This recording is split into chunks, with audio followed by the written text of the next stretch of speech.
on this episode of Confidential on BFTV.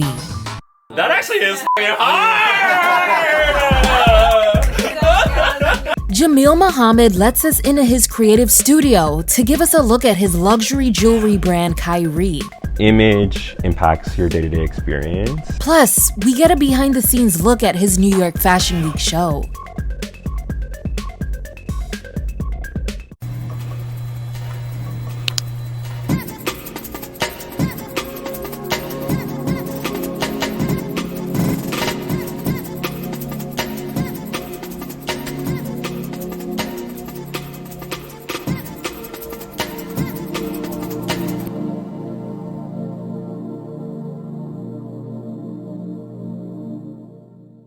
Jamal Muhammad is a designer and founder of luxury jewelry brand Kyrie. Kyrie is known for its contemporary designs that draw inspiration from African diaspora. No matter how subtly shaped, smoothed by expectation or brightened by creams, kept with no irony on top and bottom shelves from Nairobi to Detroit.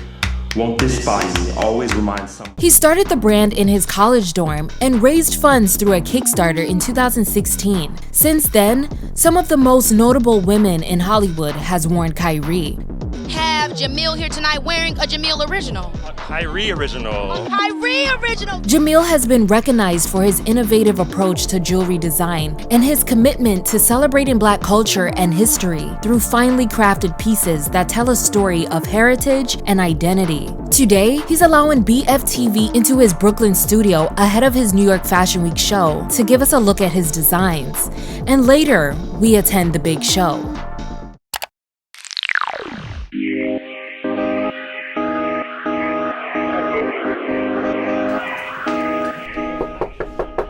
Who could it be? Hi. Hello. Nice to see you. Welcome to Kyrie Studio. Oh, let's take a look. Why not?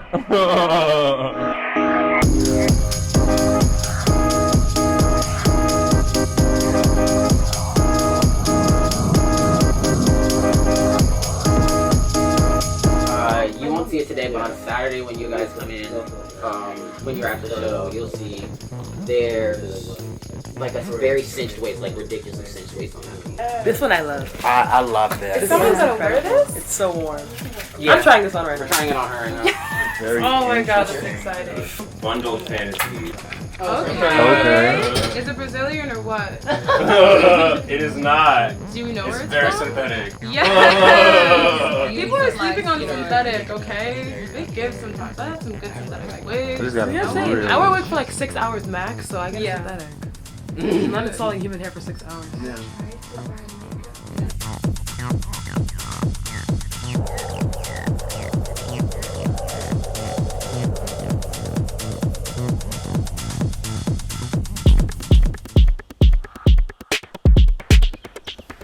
So tell me about this look. Oh my god, thank you.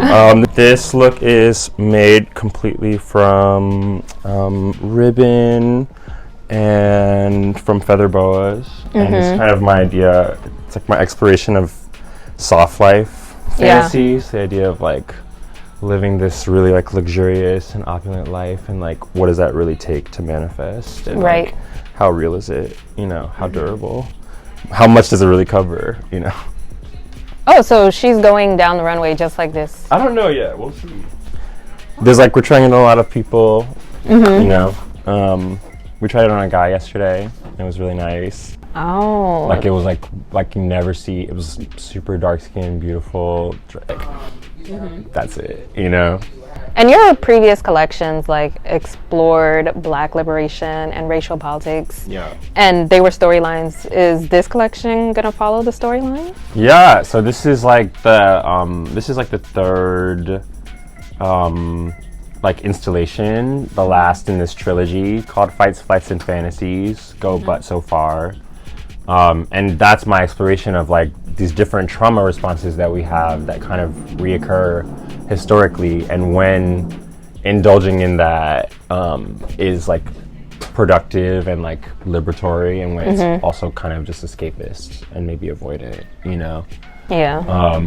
And so this collection is about fantasy and like the idea of like so much of being black and being racialized in America is about like negotiating the fantasies of white people about blackness, and like how playing that game can be like rewarding on some levels, but ultimately is not a liberatory effort, you know. But but also our will to fantasize and to dream has been the means by which we have like imagined better futures for ourselves, you know.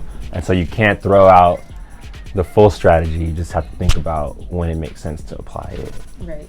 And the KHIRY shows, they're not like your typical runway shows. It's more of performance art, civil rights imagery. Yeah. Also spoken words from you. What made you go that route? I don't know, it just felt natural to me. Like, I've always wanted to like approach design and make an image making and like ultimately like experience making from a like 4-dimensional perspective. Like, how can I be like communicating to you on all these different planes about the same ideas, and why should I, if I have that like impulse, why should I seek to limit it? You've had women from like Michelle Obama to Michaela Cole to Solange wearing KHIRY. That's true. How would you describe a typical KHIRY client or customer, and what qualities do they embody?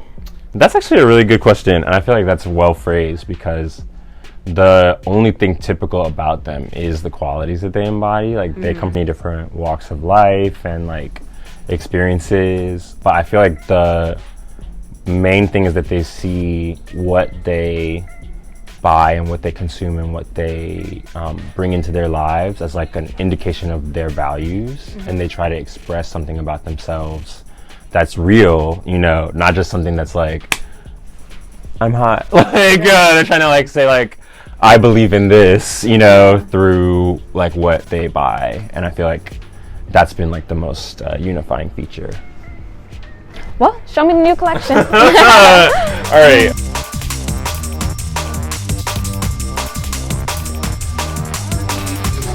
That's the look. Oh, I don't even. Oh no, I don't need to put her anything.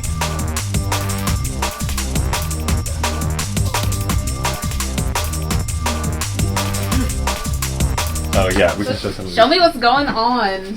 This is pending of 25 handcuffs. Yeah, it was just about like, you know, the idea of like liberation and constraint being like equally attractive depending on the context. And sometimes we want to be constrained, and that's like okay. Oh, this as well is new. Still in process, but mask for mask fantasies. Like on Grindr, you'll see people say mask for mask, like fundamental impulse toward masculinity in this like very restrictive way. But there's also, even with those people, I find there's like an impulse to wear like a little bit of this if you give them like the right circumstance. Like think about like bro culture, like how much of like bro culture is just like, let's wear a funny, you know, outfit. Let's like go on the borderlines of being like a little gay with each other. Like it's a joke, but you know, like we're spoofing queerness, but also like kind of expressing it. So this is from last season. The last season was about, it's called Fights Reveal Futilities. It was about like similarly assessing the like demonstrated potential and demonstrated limits historically of political violence in Black liberation, and this is the white flags never seem to fucking work dress. There was like, you know, to the point of like, because I was watching those documentaries about political science, I'm watching like a documentary about the MOVE bombings in Philly, you know, and there was, they did surrender and they still bombed. And that was like, kind of indicates like, oh, like the rules of detente and like civility tend to not apply historically to Black people in the West. And then this also is from last season. Oh yeah, that is from last season. Yeah. I saw it. Between Two Americas dress, we have this little Black belief network, kind kind of suspended between like what America could be and what it is, or between the North and the South, or between like how recently, actually, if you like think about the history of other nations, like how recently we had a civil war. At the same time is like always tough and challenging for me, but I try to reflect that difficulty as well in the work. So it's been like 6 years since you did the KHIRY Kickstarter. Oh my God. And here's your studio. Do you ever... Yes! Snap! Oh, right? Yes, love it. Do you ever just like come in here and reflect on how far the brand has come from Kickstarter raising funds to New York Fashion Week and all the notable Black women wearing KHIRY? Yeah, I mean, you can't help but to like reflect sometimes, and then most times it's like it requires so much energy to just like keep moving things forward that you have to focus on that, you know. But there are moments that like, especially like in preparation for this show, like we've done like a couple of runway shows at this point, but this is like the first one that feels like, oh wow, like this is like a full like collection, like this is a serious undertaking. And I feel like prepared, and also like I'm pushing myself, you know, at the same time. So for this to have manifested like so concretely into what I like wanted so concretely is like really astounding. Every moment, every single moment.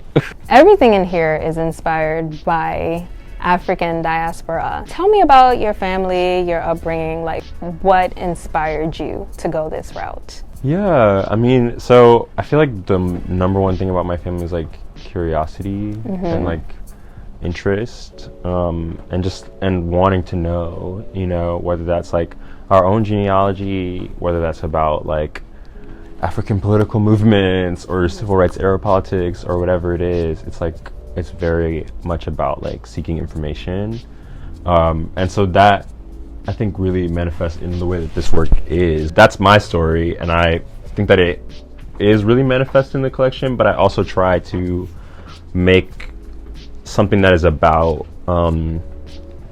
the overlap of experiences and what those overlaps can tell us and teach us. Things that are applicable to Africa and the diaspora, and I'm looking at like prep school and like all of these instances where similar kinds of fantasy are animating like what actually happens to people in that place, you know? That's what it always is. It's about like synthesis, you know, of different specific details from throughout the diaspora, but what is it all shaping to tell us about how we can move forward? And what was your first introduction to fashion and fine jewelry? That's actually a really good question. So fashion, I actually had a like sneaker business, a custom sneaker business in 8th grade. Oh wow. Which like did not like fully take off, but like I made some sneakers, and like that was kind of my first like, all right, I want to have like a business in creativity, and fashion feels like a clear way of like monetizing your creativity, you know, at least to me. Like growing up in the Midwest, it's like, how do I become just like an artist, you know? Like it feels so subjective, it feels so like, and so fashion was a tool to live a creative lifestyle, but also in my own life. Like I have an aunt who has been incredibly inspirational. My whole family has been inspirational, but she lived in New York and is like the proverbial like auntie with no kids, you know, like who is like making things happen for like the entire extended family, you know. And so I was able to intern in fashion in high school because she lived here and I had a place to stay, you know. She took like a look at me in like Abercrombie and was like, girl, like we're going to the mall, but not the mall, we're going to Bloomingdale's and J. Crew. And like the ability to see what like pulling myself together in that way, the amount of like influence it accorded me in the like suburban context that I was in, like that showed me like, oh, like image impacts your day-to-day experience, and fashion is a way of like, it's like a tool for manipulating your image in a way. And so that's when I first got into fashion, is seeing like, wow. But it was about like how that made me feel able to move in the space and like the amount of confidence I could bring to bear. Right. And a lot of people don't know that you were a full-time political science student at University of Pennsylvania. Yeah. While doing KHIRY. But what made you make the decision to actually fully focus on the brand instead of hopping into a career in political science? For me, it was like I always knew that I wanted to do a brand, and I was clear about that, like going into Penn, and going into college in general, right? And I think my parents kind of steered me away from design school because they wanted me to have like, my mom wanted me to have like an education that was grounded in like the world, and that would allow me to make like incisive and like thought, you know, on like not just how this should be constructed as a garment, you know, or like these are the ways that I could apply these ideas to garments, but it's like, okay, I could build a business doing infrastructure because I know about the history of infrastructure in Iran, and that means like that I can bring something to bear about like, oh, this is how oil works as a business kind of fundamental, you know, like it gave me at least the ability to like look at the broader world and like reflect that in my work as a creative, and also to think really strategically about how I advanced the business, you know, like we had real business classes that I was able to take at the business school. Right. Can you show me some of your KHIRY jewelry? Yeah, let's look at it. That actually is fucking hard!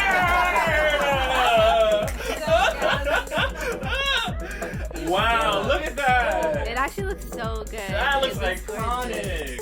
But what do you call this logo that you typically go with? It's the Khartoum silhouette. It's the capital of Sudan, and it's so this was actually before I kind of changed the vibe a little bit from like a luxury brand inspired by the African diaspora to like an Afrofuturist luxury brand, which to me, like, the difference is about like taking inspiration versus like proposing a solution based on like different points of evidence and history, you know? And I didn't literally think about everything.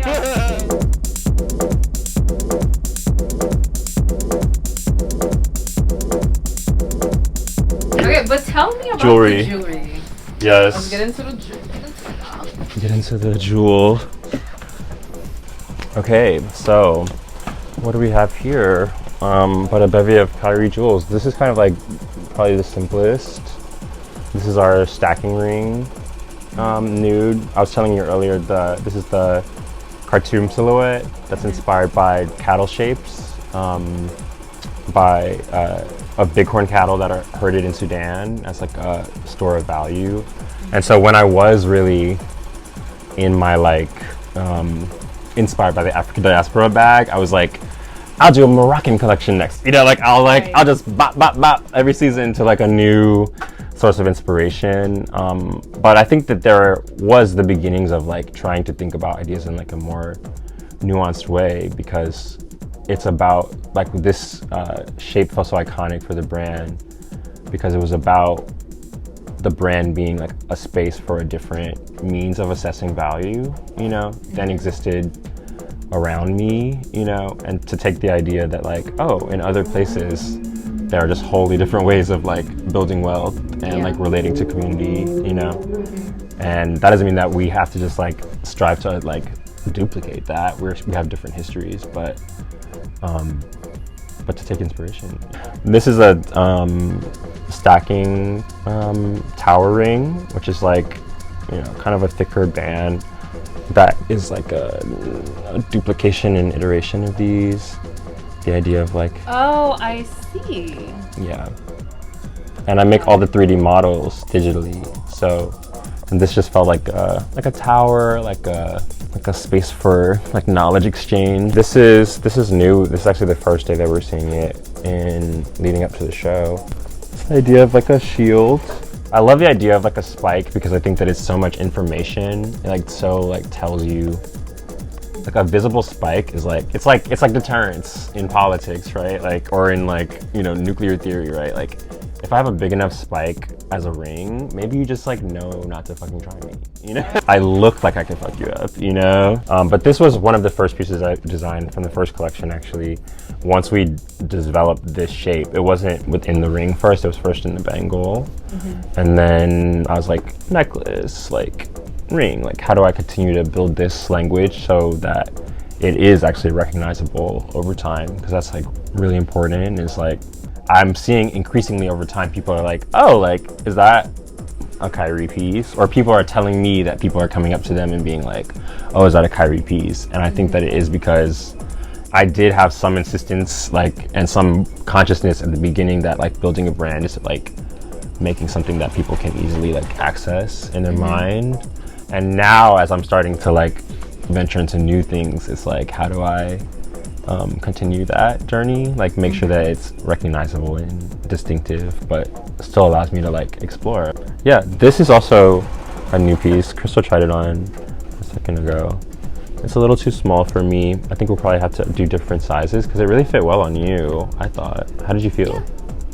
Like, it wasn't tight, it wasn't cutting off my circulation. We love that. And then you can... And you can adjust it, right? Yeah, you can just squeeze it down. Boom.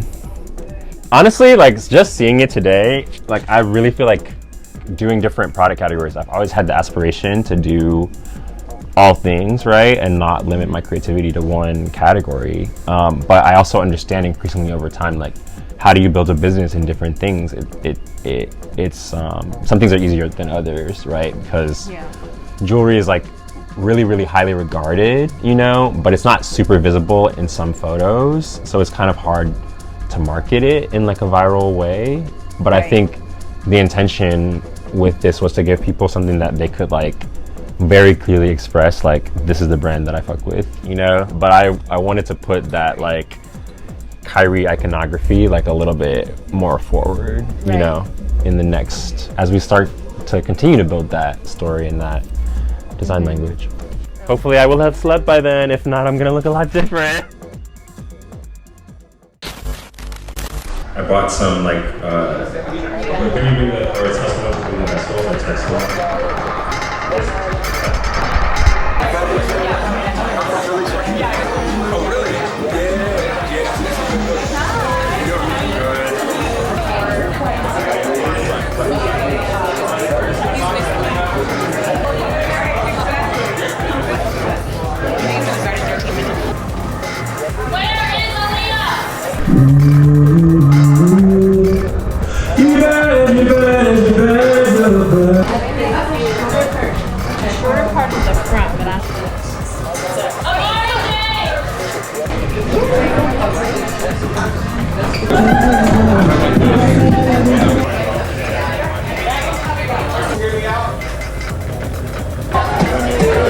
not you capturing me in my personal hell, but also my personal heaven.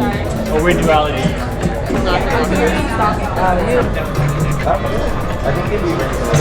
Where's Bree? We gotta go.